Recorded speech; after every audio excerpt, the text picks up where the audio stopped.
Hey, everybody, welcome back. This is another episode of Dadcast, the very first episode that we are recording in the year of our Lord, 2023. I am JP. He is Nick Martin. Nick, how you doing today, bud?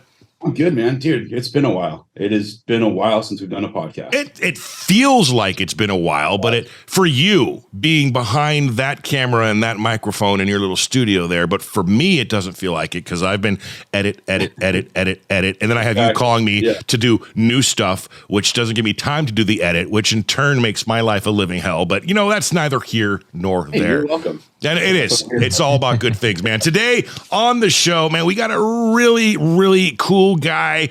He's got a story to tell, and the story he's going to tell, you're going to want to listen to, and we're going to want to listen to it as well, because there's another story to tell about successful podcasts, et cetera, and what he does. But that is neither here nor there at the moment. Please welcome to the show the man, the myth, the legend, with an incredibly awesome beard, Mr. Zachary Babcock. How are you, sir? Yo, what is up, fellas, man? Super excited to be here, and excited because we got some stories to tell. We do have some stories to tell. Like I said off air, I was doing a little deep dive on the old Zachary Babcock. Now, can I just call you Zach? Yes. Yeah, okay. fine. Is that do you prefer that? Yeah, it's a funny story, man. I thought, like, coming out of prison, like, I got to use my correct name or else nobody's going to take me seriously, and blah, blah, blah. So I originally branded myself Zachary, and who the hell calls himself Zachary? You know what I'm saying? I bet you the thousands upon thousands of guys named Zachary out there is my guess, but you know, it is. You do have a point. But being in the podcast world, Zachary is 2 extra syllables than Zach, and we need as much talk time as we can. So if we add up all those syllables over the course of an hour, you know, we're missing like 5 minutes of good show. So anywho, Zach, the very first question of Dadcast we like to ask all of our guests. It is a rite of passage. It is, good sir, are you a dad? Oh, yes, sir. Absolutely. Tell us, how many girls, boys, names, all the good stuff? Yep. So I got Isabella. She's my oldest. That's my stepdaughter. She's 13. The age where they don't want anything to do with you. Oh, and yeah. I got 2 boys. They turn 9 in February. Those are my twin boys. And then I got my daughter. She's my youngest, Lindley, and she just turned 4 in October. Wow. So you're rocking a set of 4 over there. Okay. It's funny you mentioned. And I got Rocky, our dog. Yeah, and the fur baby. You can't. I've got 2 wieners, a fat one and a spotted one, just at home, if you know. Yeah. Oh man. Come on, Nick. No funny comment there. No. Did you let that one slide that time? I'm gonna let it slide. Just let all right. You and your wieners. It's funny you mentioned that about your 13-year-old. That it's not the age of where they start hating you, disliking you, etc. It is an actual time frame. So you have entered said time frame. I am currently in it. Nick is currently in it. My eldest just turned 18, and I don't even see her. You know, she actually moved out, and I've seen her once this month, and that was for Christmas. Yeah. It's strange. It's strange. Good stuff, right? It's tough, isn't it? Like, dude, my kids just went back to winter break. It was first day back. We were like, me and Seth couldn't wait. We're talking about all week, and then now we're all like sad and missing the kids. We're like, what the fuck is wrong with us, man? Exactly. Today's the first day of that for me. The routine has started. Got to get up at 6 a.m., get the kids up, get the little one to the bus stop if I can get there on time. If not, got to drive her to school, then head back to make sure 12-year-old boy is up and ready to get the bus for middle school. And here we are. I dropped him off. I literally sat in my driveway this morning, you guys, for an hour, just sitting there. I'm not even kidding. Car running, and I played Candy Crush on my phone, but I was sad, man. I was like, oh. But at the same time, I was pretty stoked. Now I can get some shit done. Yeah, taking Liam back to daycare today too, because the daycare had 2 weeks off, so it was kind of like, and he was like, and usually he gets all weird too, like he doesn't want to like disrupt his routine, so like he's like super stoked to go back. I'm like, oh, cool, this is good. Like, kid's growing up a little bit. He's not going to be all weird and make it uncomfortable for us. But Mama was a little sad. I'm just like, yes. Yeah, what happens? Well, you need to take the time. Zachary, I don't know if you're aware, but Nick has 83 children. Number 84 is due. Okay, not really 84. Any day now, actually. Any day now his baby girl's born. Yeah. It's a crazy story. I expect to not see you ever again. No, we'll have little baby Sophie sitting here. Oh man, I can't wait. With us. Yeah. Can I be in the room? Yeah. Hopefully we'll get more views though. Like when we bring Sophie on the podcast with our guest, and she's like cute and stuff, and like taking away from our ugly mugs. I think you just put your crib where you're at, and I'll just do the show, man. I think it'll work just fine. JP and Sophie. There you go. Yeah, no, we went to the doctor today though. She's Danielle's dilated, and Sophie's 7 pounds 2 ounces right now, so she could pop out any. Wow, bro, so exciting! Oh and man, and that it hit me. I'm like, holy shit! Like I could be holding another baby any day now. Not could be, will be, son, will be. I know, will be. Yeah. And it's crazy you touch on that. I'll ask you, Zach. We've asked this of many of our guests, dads, in previous shows, about how women and the moms in our lives, once they are pregnant and they got that little baby in there, their mom. From that point forward, they are a mother in their brain, in their view. But to us dads, and most of us, me included, Nick included, we don't really feel like, at least for the first time with me, didn't feel like we were a father yet until the baby was born and was, and he just said it. Did you hear it? He just said it. It's like, oh, it's hitting him now that this is, you've had 9 months, man. But it's only hitting you now, and it's further proof. Did you feel the same way with any of your children? Like, it's just, I'm going to be a dad. I'm going to be. But now, boom, and once child arrives, then it's, okay, I'm a dad now. It's like the real thing. You know, it's like, it's a physical package you could touch, smell, feel, all that stuff. It's like, oh, this is real. See, women out there, I'm telling you, I mean, it's not a bad thing. My lady got, I wouldn't say angry, but she wasn't pleased because I kept referring to how I'm going to be. This was the birth of my first son. I learned, on the next ones. I referred to, I'm going to be, I'm not yet. And it was weird how she just, was, I guess maybe took a little bit of offense to the fact, but I guess we're just wired differently, you guys. That's just how it is. So how was it, man? We don't have the 9 months of like growing the baby in us. Right. So we're not emotionally attached to it. Exactly. So. And they need to understand that. Yeah. Neither here nor there. Zach, talk to me, man. So are your twins, the boys, those were your first children that were born of your blood, correct? Yep. Okay. Absolutely. Take us back 9.5 years ago. There was a fateful day, and the lady, the wife, are you married? Is it? Yes, we're married. Okay. We weren't married at the time, but we're married now. Okay. So your wife, she came to you and had a conversation to let you know a little something. That you were, in fact, going to be a dad to some boys, which you didn't know at the time. How'd that go? To be completely honest with you, it was bittersweet. It was like the best day of my life because I couldn't, like my whole life, I wanted to be a dad. I grew up without a dad. And so like, I used to like play football and like see all my dads at friends' dads at practice and stuff. And used to wonder how that felt. And, really looked forward to for the opportunity to be a dad one day. The news came to me though at a darker time in my life. It happened right after I got fired from a job because they found out I was a convicted felon after they hired me into management because I was their best salesman by far and wide. And so I was in the middle of like thinking like I was never going to put my past behind me and it didn't matter how hard I tried and all that. And then I got that news and I was super happy, but then I was also like, damn, I can't even get a job anywhere. How am I going to provide and stuff? But yeah, that's how that went. Right on. And then about 9 months later, were you in the room? How was that day? So another thing, man, I went back to prison 20 days before my twin sons were born. Oh, okay. And so, yeah, I was going off the deep end. I literally making excuses. I responded to that whole situation not like a champion. As long story short, though, I ended up going back to prison. And so I woke up the next day realizing that I was heading back to prison. I was inside of a jail cell getting ready to go back on a parole violation. And this was 20 days before my twin sons were born. And so it was in that moment right there where I was like, dude, I'm done. And I started moving in a completely different direction in my life and haven't stopped. How long were you in prison during the beginnings of your sons? I mean, how old were they when you got out? 8 months. They were 8 months when I got home. So good. I mean, I like to look at it, the light of any darkness, and They have no idea. They had no idea as far as they were concerned, but you do, and that's what sucks. But as you mentioned, so that right there is a fantastic segue into the story of Zach Babcock. You made a decision that day. What was that decision? And leading up to right now, you and I talking, what have you done with your life to improve on that?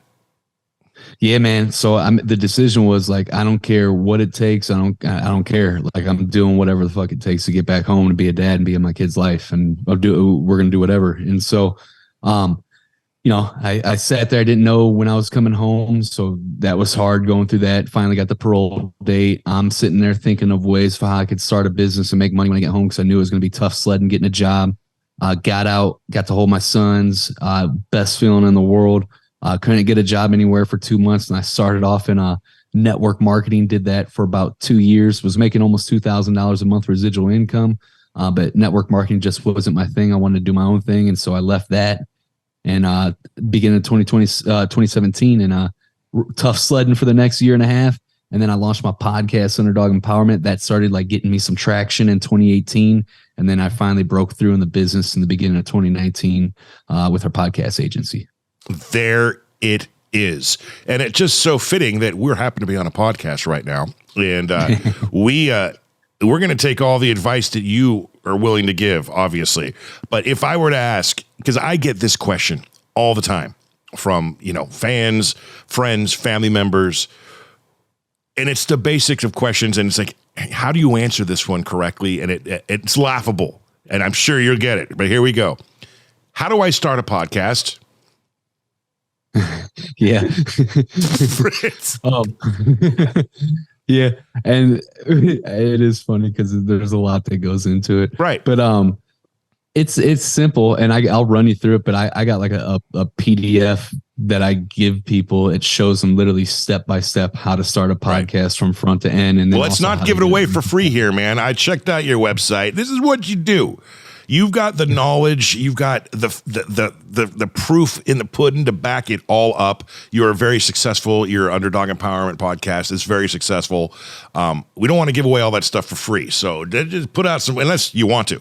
But if you want to. I want to. Okay. All right. Well, then here you go. I always thought, and tell me if I'm wrong, my always answer is, well, the first thing you need is a tangible idea. Something you're going to talk about.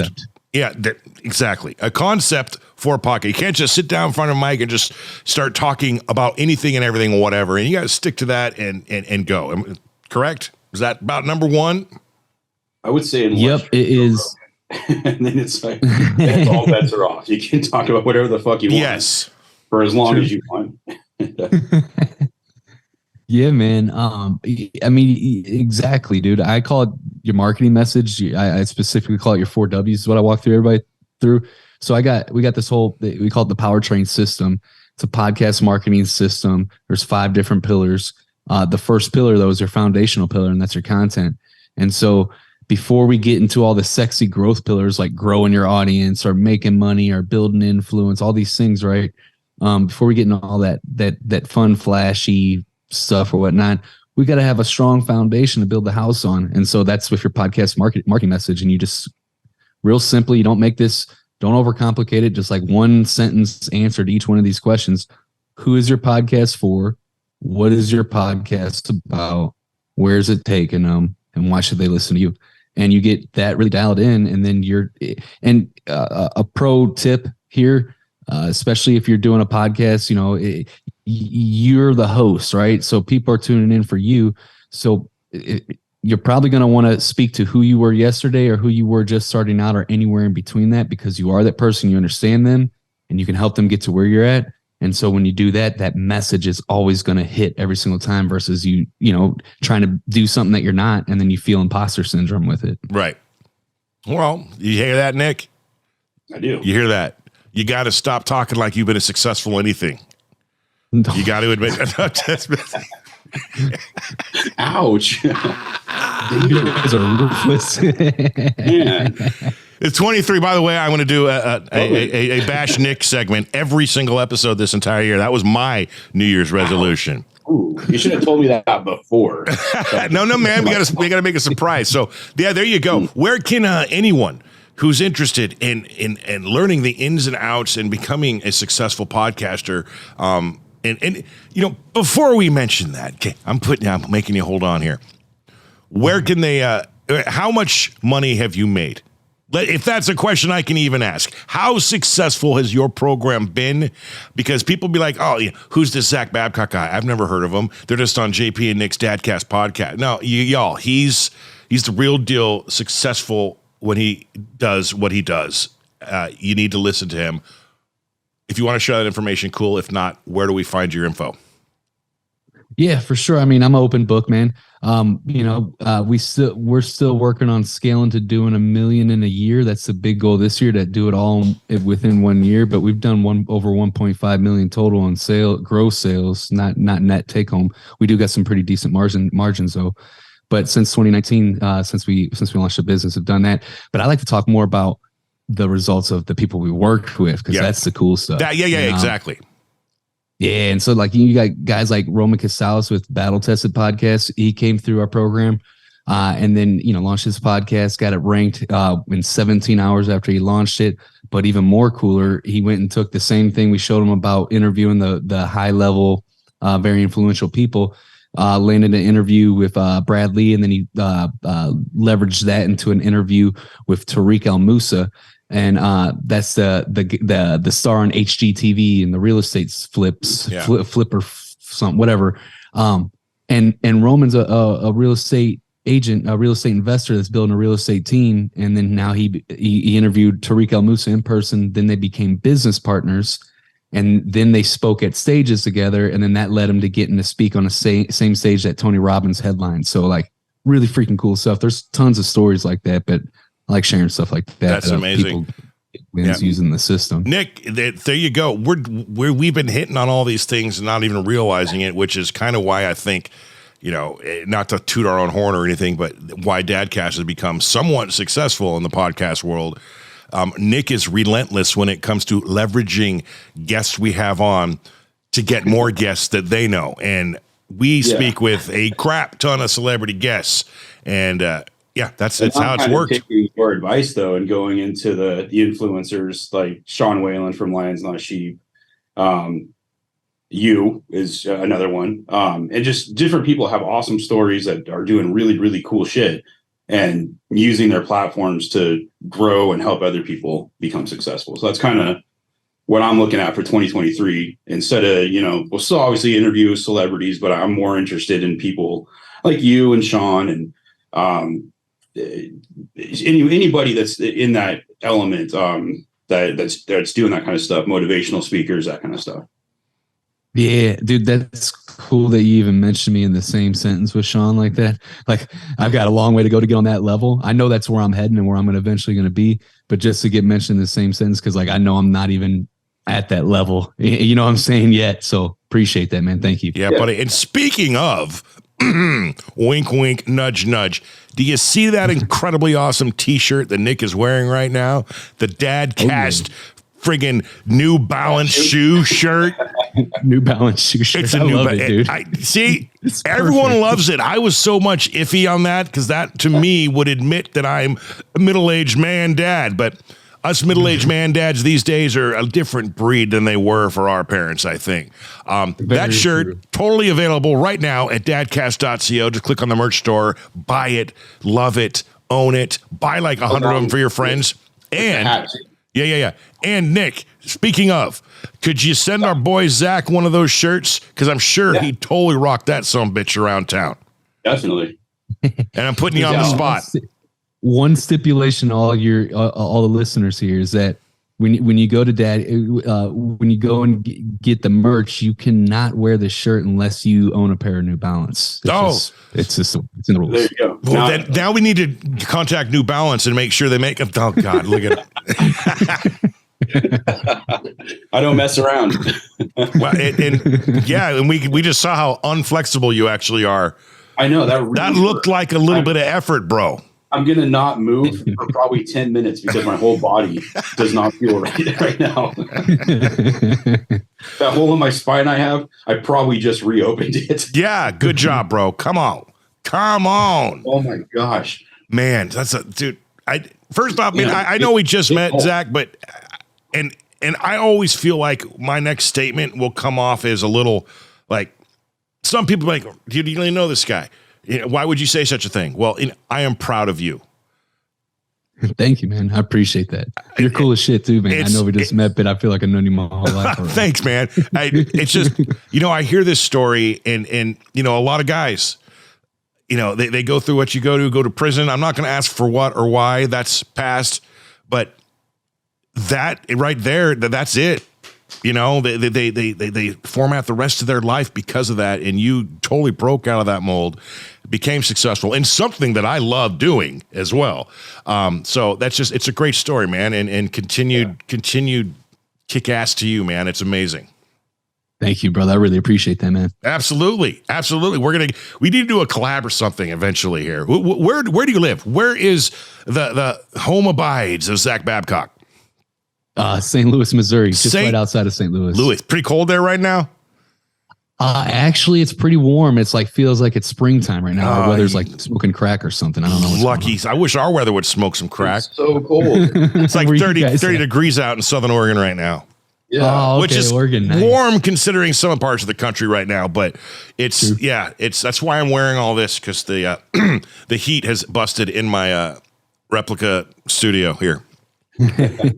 What has been the biggest challenge for you as a father? Ooh, man, that's a good question, because there's so many of them, which is the biggest one. The biggest challenge, I guess, for me has been, it's different with each kid. I'd say with Bella, my stepdaughter is 13, is balancing because I don't want to be the one that's like the bad news with her, because I'm her stepdad. I want to bring the good news, because I but at the same time I got to got to be a dad. But it's like balancing that relationship to let her know that, hey, I'm not your friend, I'm your dad. That's a tough one sometimes. Especially like the other day, man, I went up there in her room. Like I said, our weather's smoking crack. It was -6 just a week and a few days ago, and now it's 60. I don't understand it, but it was -6. So I was going up there to check the pipes and make sure they weren't busted out. And she was in bed with her 13-year-old boyfriend, and underneath the cover. Man, bro, I feel you right now. That boy is lucky that God stepped in and intervened in that moment, because I seen it. I was like, get out of the bed. And I said it real calmly, and I went to the bathroom. Took a deep breath. I'm like, all right, how do we move forward with this? And I made them all come downstairs. But yeah, that's pretty tough. Holy balls. Thankfully, I preempted all that with mine. You and I we're kind of sharing the same story. My oldest, I told you, just turned 18. She's my stepdaughter as well. So everything you just said hit home. It's balancing it, knowing that you're not dad. Now, is your daughter, is her dad in her life? Yes or no? We don't have to get into craziness. Okay. Does he spend much time with her? Not as much as I think he should, but that's my opinion. Gotcha. In my case, dad's awesome. She's, in fact, from 16 and a half to 18 years old, she almost spent more time at that household than here, because why wouldn't you? There's 2 younger siblings here, and it's a freaking chaotic mess. And she would have her own room and her privacy, etc. So I don't blame her for that. But point being is, my struggle was, he's a good dad, but he's got different takes on how to be a dad, and punishing, and they're all, his form of punishment versus what I would do in the same exact scenario, completely different. And juggling the attitude and her just demeanor from different houses, it's like, I wish I was a fly on a wall over there so I could see how she treats him and how she talks to him versus is over here. Is it the same? Is it different? Et cetera, et cetera. But I'll tell you what, she comes over here and thinks, she can do what the hell she wants. And it's no. The rules are set in place, and I'm not being an asshole. I'm not trying to ruin your world because you can't, take your M&Ms into your bedroom, just craziness. And she kept pushing it, and still didn't ever listen. But I feel you, man. That's difficult. Never, though. I strategically placed her bedroom to where that would never happen. In fact, I don't even think I ever let have boys in here, to be honest. I was like, you go outside. We didn't allow them inside. But I do have my youngest baby girl who's 9 years old, who is the firecracker. She is little Miss Sassy Frass, got daddy wrapped around her finger, and I am starting to see little hints of that independence and that fire kick in, and she's not even 10 yet, and I'm going to have my hands full. But boy, 13, no, sir. You done for not going back to prison. That's all I'm saying. Yeah, dude. Dude, you are so much nicer than I am. I would have killed a little kid. I would have been like, I wanted to. I would have just called the cops. I'm like, hey, there's going to be a homicide. Just come get me. Does your daughter watch any of your podcasts or follow anything you do?